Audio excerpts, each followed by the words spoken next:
امام وزاره الفلاحه، وباش نرفعوا صوتنا جميع كلنا كل شيء المكونات ديال الجامعه الوطنيه للقطاع الفلاحي. بحالكم اصاحبي يا صاحبي حل فينا سير سير سير سير سير سير جري سير سير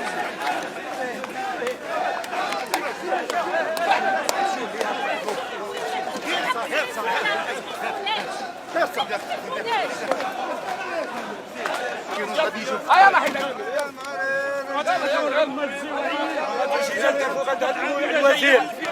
غادي يجينا الوكيل غادي يجينا احشوم عليكم احشوم. اذا اليوم حنا كنفذوا واحد الوقفه احتجاجيه، وقفتين،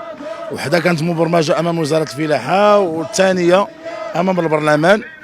ولكن كنتفاجئوا اليوم بان واحد القمع رهيب لهذه الوقفه اللي حاول من خلالها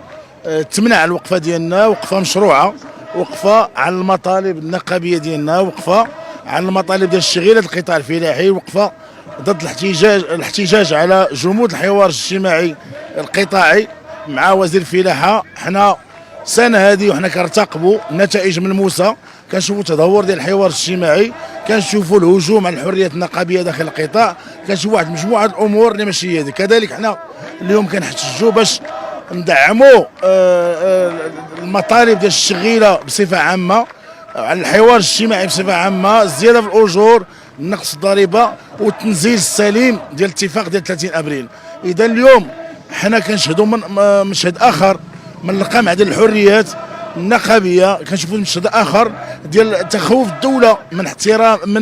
احتجاج مشروع، من احتجاج ما عنده حتى شي بعد اخر الا البعد النقابي، الا البعد ديال دعم المطالب ديال الشغيله ديال القطاع الفلاحي وديال الطبقه العامله بصفه عامه. المطالب ديالنا حنا سهله، المطالب ديالنا حنا تدعيم، عندنا القوانين الاساسيه ديال المؤسسات العموميه منها وكل المؤسسات العموميه مطالبه بالتجديد ديالها، عندنا الاعمال الاجتماعيه كذلك، عندنا مطالب ديال الموظفين، مطالب ديال المستخدمين، مطالب ديال العمال الزراعيين، وكذلك مطالب ديال الفلاحه الكادحين. الفلاحه عندنا نقابه وطنيه لحد الان باقي وزير الفلاحه يرفض الاعتراف بها والحوار مع نقابتنا من اجل مطالب بسيطه ومطالب ديال هاد الفلاحين في كل مناطق ديال المغرب.